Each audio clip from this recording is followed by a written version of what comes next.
بسم اللہ الرحمن الرحیم۔ ظلم کی ابتدا کرنے والا بڑا ظالم ہوتا ہے۔ قاضی عمر بن ابی لیلہ اپنے دور قضاء کا ایک حیرت انگیز واقعہ بیان کرتے ہوئے کہتے ہیں کہ ایک دن میں اپنی مجلس قضاء میں بیٹھا ہوا تھا، میرے پاس ایک بڑھیا اور ایک جوان عورت آئی۔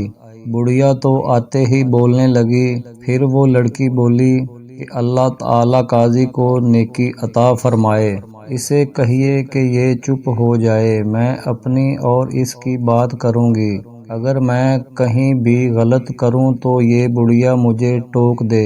قاضی نے بڑھیا کو خاموش کرایا، پھر وہ لڑکی کہنے لگی کہ یہ بڑھیا عورت میری پھوپھی ہے، میرے والد مجھے ان کی نگرانی میں چھوڑ کر وفات پا گئے تھے، تو اس نے میری تربیت کی اور اچھی تربیت کی۔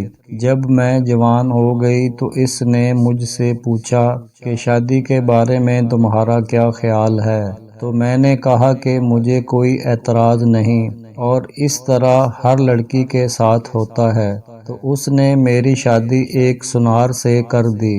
وہ سنار اور میں گویا دونوں بھول گئے تھے کہ اللہ تعالیٰ نے میرے علاوہ کوئی اور نہیں بنائی، اور میں بھی یہ سوچتی تھی کہ ان کے علاوہ اللہ نے کوئی پیدا نہیں کیا۔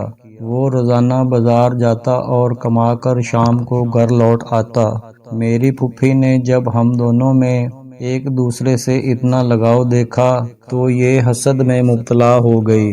ایک دن اس نے اپنی بیٹی کو خوب بناؤ سنگار کیا اور میرے شوہر کے آنے کے وقت اسے میرے پاس بھیجا، تو میرے شوہر کی جب اس پر نظر پڑی تو اس نے میری پھوپھی سے اس کا رشتہ مانگا۔ اس نے کہا کہ ایک شرط، وہ یہ کہ تو اپنی بیوی یعنی تیرا کام معاملہ میرے ہاتھ میں دے دے۔ میرے شوہر نے کہا میں نے اس کا معاملہ تیرے سپرد کر دیا۔ تو پھوپھی نے کہا کہ میں نے اسے 3 طلاقیں دے دیں۔ اس کے بعد پھوپھی نے اپنی بیٹی کا نکاح اس سنار کے ساتھ کر دیا اور وہ اس کے ساتھ بھی اسی طرح رہنے لگا، صبح جاتا اور شام کو لوٹ آتا۔ جب میری عدت گزری تو میں نے اسے کہا پھوپھی جان، اگر آپ اجازت دیں تو میں آپ کا گھر چھوڑ کے کہیں اور منتقل ہو جاؤں، تو اس نے کہا ٹھیک ہے، تو میں دوسری جگہ منتقل ہو گئی۔ میری پھوپھو کا شوہر کافی عرصے سے غائب تھا۔ جب وہ واپس آیا تو اس نے میرا بھی پوچھا کہ بھتیجی کہاں ہے، تو پھوپھی نے بتایا کہ اس کی شادی ہو گئی تھی، وہاں سے طلاق ہو گئی اور وہ دوسری جگہ رہ رہی ہے۔ تو اس نے کہا کہ اس پر جو مصیبت گزری ہے ہمیں اس کی تسلی کے لیے جانا چاہیے۔ مجھے اس کے آنے کی اطلاع ملی تو میں نے خوب بناؤ سنگار کیا اور اس کے سامنے آئی۔ اس نے مجھے سلام کیا اور میری اس مصیبت پر مجھے تسلی دی، اور پھر کہا کہ میری کچھ جوانی ابھی باقی ہے، اگر میں تجھ سے نکاح کر لوں تو تجھے اعتراض تو نہیں؟ میں نے کہا کہ مجھے اعتراض نہیں، لیکن پھوپھی کا معاملہ میرے سپرد کر دو۔ اس نے میرے سپرد کر دیا تو میں نے اسے 3 طلاقیں دے دیں۔ چنانچہ پھر وہ کسی مسافر کی طرح اپنا سامان لے کر میرے گھر منتقل ہو گیا۔ اس کے پاس 6000 درہم بھی تھے۔ کچھ عرصے وہ میرے ساتھ رہا اور بیمار ہو کر مر گیا۔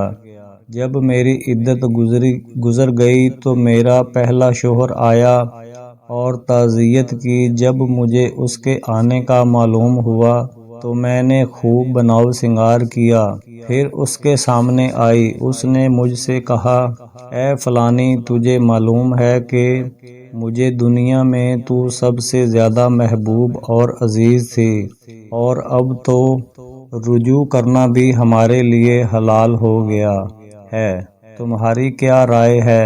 تو میں نے کہا کہ مجھے کوئی اعتراض نہیں، مگر میری پھوپھی کی بیٹی کا یعنی تمہاری بیوی کا معاملہ میرے ہاتھ میں دے دو۔ تو اس نے اس کا معاملہ میرے ہاتھ میں دے دیا تو میں نے اسے 3 طلاقیں دے دیں۔ یہ سن کر بڑھیا اچھل پڑی اور فوراً بولی، اللہ تعالیٰ قاضی کو نیکی عطا فرمائے، میں نے تو اس کے ساتھ ایسا ایک ہی بار کیا تھا جبکہ اس نے 2 بار کیا ہے۔ پھر قاضی عمر بن محمد ابی لیلہ نے کہا، ایک کے بدلے ایک اور ابتدا میں قلم کرنے والا بڑا ظالم ہوتا ہے، چل اپنے گھر جا۔